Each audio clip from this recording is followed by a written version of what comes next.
Hi, it's Tim Kelley, and welcome to another of our videos in the series on the new paradigm of business. This is the first of several videos that's going to explore the beliefs that underlie the current paradigm, the current system by which business operates. And some of these beliefs are costing companies a lot of money and a lot of motivation and employee engagement. And the one we're going to explore today in particular, companies actually spend a lot of money based on this mistaken belief and get very little for it. So you'll be very interested to see how this works here. So the belief that we're talking about is the belief that money can be used as a primary motivator to drive high performance. This belief has been proven to be false by repeated research, but it is so woven into the fabric of our business culture that it's very hard for business leaders to accept this. It's so much in our consciousness that actually the researchers themselves, many of them had trouble believing the results of their own studies when they started to uncover this. And information and research around this has been available for at least 30 years now, and it's only now starting to come into the public eye more through the writings of Alfie Cohen and Dan Pink's TED Talk and other things like that. We're going to explore today some of the research around that you may or may not be familiar with, and give you some specific examples and even some thought exercises you can do to really verify that this belief is in fact false. Now, it is true to a certain extent. It's not completely false. It turns out that money can be used as a short-term motivator to get people to do very simple rote tasks faster. Not better, faster. And only very simple tasks. In that situation, like if you're hiring someone to move boxes around or something simple like that, screw caps onto toothpaste tubes, you can get them to increase their output for a short period of time by offering them a financial incentive. However, when people have to be self-motivated and display initiative, or when their tasks involve creativity, design, problem solving, or relationship skills, or they're employed for a long period of time, money turns out to be a very weird and often negative motivator in ways that most people don't fully understand yet. But the research makes it clear. So here's what happens. Once people are receiving a sort of reasonable amount of compensation, it turns out that offering them more money to do better is actually an extremely weak motivator. And as a result, a lot of bonus money and other variable compensation money is in fact wasted because it's such a weak motivator. After a certain point, it just doesn't really make that much difference.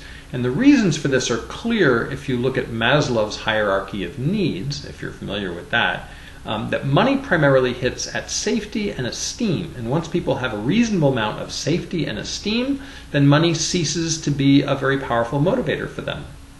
Now, many CEOs are familiar with this research and continue to use money as a primary motivator and have a lot of bells and whistles in their variable compensation plans for the simple reason that they don't actually know what to do instead. If they weren't going to do that, then they don't know how to motivate their employees.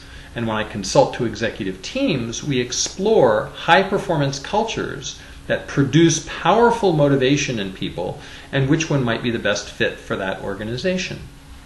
And we'll go over those high-performance cultures later in this video series when we start talking more about the design of the new paradigm of business. Good. So when I talk to, a lot of people have trouble believing this, when I talk to audiences of CEOs, I have a thought exercise that I do that I encourage you to do right now, which is I ask them to think about when was a time when they received a really large compensation check, a variable compensation check like a bonus or a raise or something like that, a significant amount of money that somebody else decided that they should get as a result of their high performance. They think back and they think of a time. And then I ask for how long after that event did their performance substantially increase as a result of receiving that reward. So think about that. How long did your performance increase after receiving that big check, assuming you ever have received one?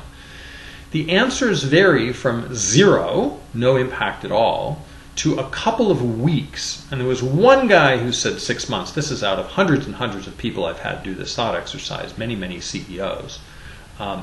and probably the median would be somewhere between 3 days and a week.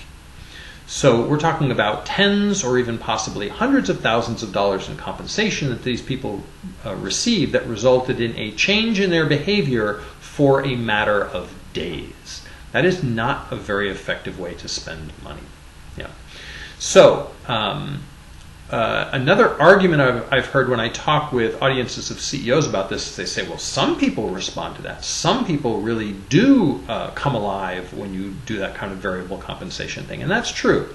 There is actually a small subset of the population that responds very powerfully to money as a motivator and only needs to be offered money to perform much better. These are people who really just care about the money.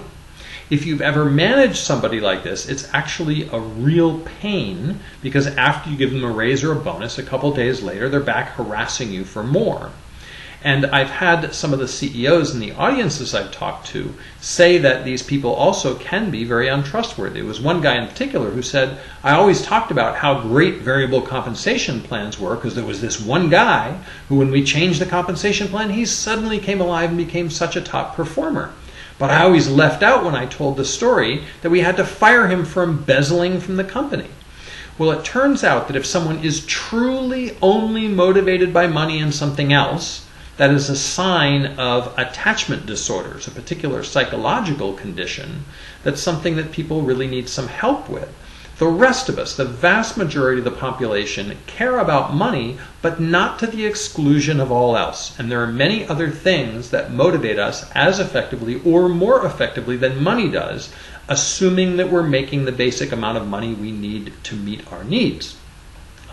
Yet, we have modeled our entire business paradigm as if each and every one of us only cared about money, was only motivated by money, and was one of these few people who had these attachment disorders.